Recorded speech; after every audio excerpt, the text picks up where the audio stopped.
yahyas കിച്ചണിലേക്ക് എല്ലാവർക്കും സ്വാഗതം. ഇന്നൊരു അവൽ മിൽക്കിൻ്റെ റെസിപ്പി ആയിട്ടാണ് വന്നിട്ടുള്ളത്. നല്ല ടേസ്റ്റി ആയിട്ടുള്ള നമ്മളെ വീട്ടിൽ തന്നെ റെഡിയാക്കി എടുക്കാൻ പറ്റുന്ന ഈ ഒരു അവൽ മിൽക്ക് എങ്ങനെയാണ് നമുക്ക് ഉണ്ടാക്കുന്നതെന്ന് നോക്കാം.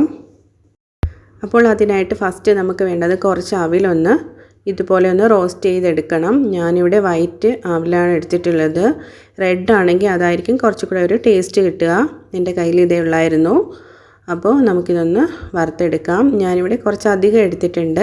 ഒരു 2 ഗ്ലാസ്സിനൊക്കെ ആണെങ്കിൽ ഒരു 3-4 ടേബിൾ സ്പൂൺ മതിയാകും. ഇനി നമുക്ക് കുറച്ച് കപ്പലണ്ടി ഇതുപോലെ തന്നെ ഒന്ന് വറുത്തെടുക്കണം. അതും ഇതുപോലെ തന്നെ ഒരു 2-3 ടേബിൾ സ്പൂൺ മതിയാകും. ഞാനിവിടെ കുറച്ചധികം എടുത്തിട്ടുണ്ട്. അപ്പോൾ ഇതുപോലെ നമുക്കൊന്ന് വറുത്തെടുക്കാം. അപ്പോൾ ഈ ഒരു കപ്പലണ്ടിയുടെയൊക്കെ ഒരു പ്രത്യേക മണം വരുമ്പോഴത്തേക്കും നമുക്ക് ഫ്ലെയിം ഓഫ് ചെയ്യാം. ഇതൊന്ന് തണുക്കാനായിട്ട് മാറ്റി വയ്ക്കാം. ഇനി ഇതുപോലൊരു മിക്സിയുടെ ജാറിലേക്ക് ഞാനൊരു 4 പാളയംതോടൻ പഴം ഇട്ട് കൊടുക്കുന്നുണ്ട്. ഒന്ന് കീറിയിട്ടാണ് ഇട്ട് കൊടുക്കുന്നത്. അപ്പോൾ 2 ഗ്ലാസിൻ്റെ അളവിനാണ് ഞാനിതൊന്ന് അടിച്ചെടുക്കുന്നത്. നമുക്കിനി ഇതിലേക്ക് ആവശ്യത്തിലുള്ള പഞ്ചസാര ചേർത്ത് കൊടുക്കാം. ഒരു 1/4 കപ്പ് പഞ്ചസാരയും ഒരു 2 ഏലക്ക ഇട്ട് കൊടുത്തിട്ടുണ്ട്.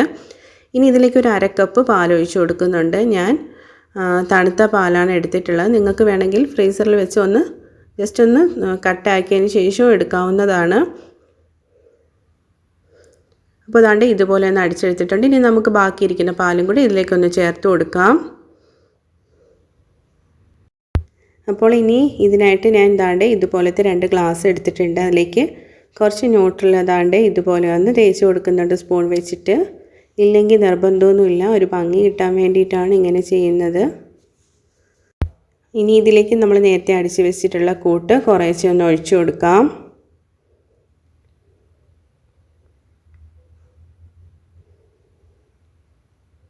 ഇനി ഇതിലേക്ക് നമ്മൾ നേരത്തെ വറുത്ത് വെച്ചിട്ടുള്ള അവിലുണ്ടല്ലോ, അതും കൂടെ ഇതിലേക്കൊന്ന് ഇട്ട് കൊടുക്കാം. അപ്പോൾ പറഞ്ഞല്ലോ, പാല് ചെറിയൊരു തണുപ്പേ ഞാൻ ഇവിടെ എടുത്തിട്ടുള്ളൂ. നിങ്ങൾക്ക് വേണമെങ്കിൽ ഫ്രീസർ വെച്ച് നന്നായിട്ട് തണുപ്പിച്ചതിന് ശേഷവും അടിച്ചെടുക്കാവുന്നതാണ്. ഇതിലേക്ക് കുറച്ച് കപ്പലണ്ടിയും കൂടെ ഇട്ട് കൊടുക്കുന്നുണ്ട്.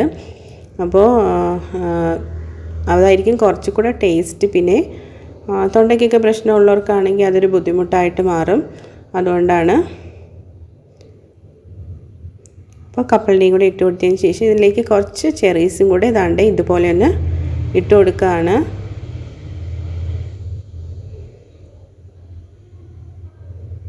കുട്ടികൾക്കൊക്കെ ആണെങ്കിൽ ഈ ഒരു തണുപ്പിന് തന്നെ കൊടുക്കാൻ നോക്കുക. ഒരുപാട് തണുപ്പായ പെട്ടെന്ന് കുട്ടികൾക്കത് പറ്റാണ്ട് വരും. ഇനി ഇതിലേക്ക് ഞാൻ കുറച്ച് ബൂസ്റ്റും കൂടെ അതിൻ്റെ മുകളിലായിട്ട് ഇതുപോലെ ഒന്ന് ഇട്ട് കൊടുക്കുന്നുണ്ട്.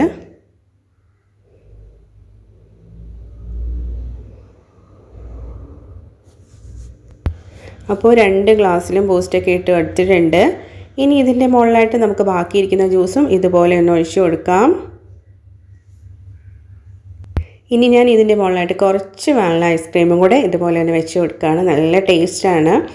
അപ്പോൾ നിങ്ങൾ ജ്യൂസ് അടിക്കുന്ന നേരത്തും കുറച്ച് വേണമെങ്കിൽ വാനില ഐസ്ക്രീം കൂടെ ഇട്ട് അടിച്ചു കൊടുക്കുകയാണെങ്കിൽ നല്ലൊരു ടേസ്റ്റാണ് കിട്ടുന്നത്. ഇനി ഇതിൻ്റെ മുകളിലായിട്ട് കുറച്ചുകൂടെ ബൂസ്റ്റ് ഇതുപോലെ ഒന്ന് ഇട്ട് കൊടുക്കാം.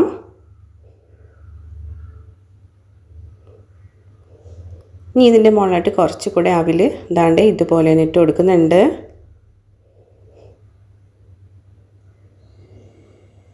ഇനി അതിനുശേഷം കുറച്ചുകൂടെ കപ്പലണ്ടിയും ഒരു ഭംഗിക്ക് വേണ്ടിയിട്ട് നമുക്കിതിൻ്റെ മുകളിൽ കുറച്ച് മതി, ഒരുപാട് വേണ്ട, ഇതുപോലെ ഇട്ട് കൊടുക്കാം. ഇതിൻ്റെ മുകളിലായിട്ട് കുറച്ച് ചെറീസും കൂടെ വെച്ച് കൊടുക്കാം.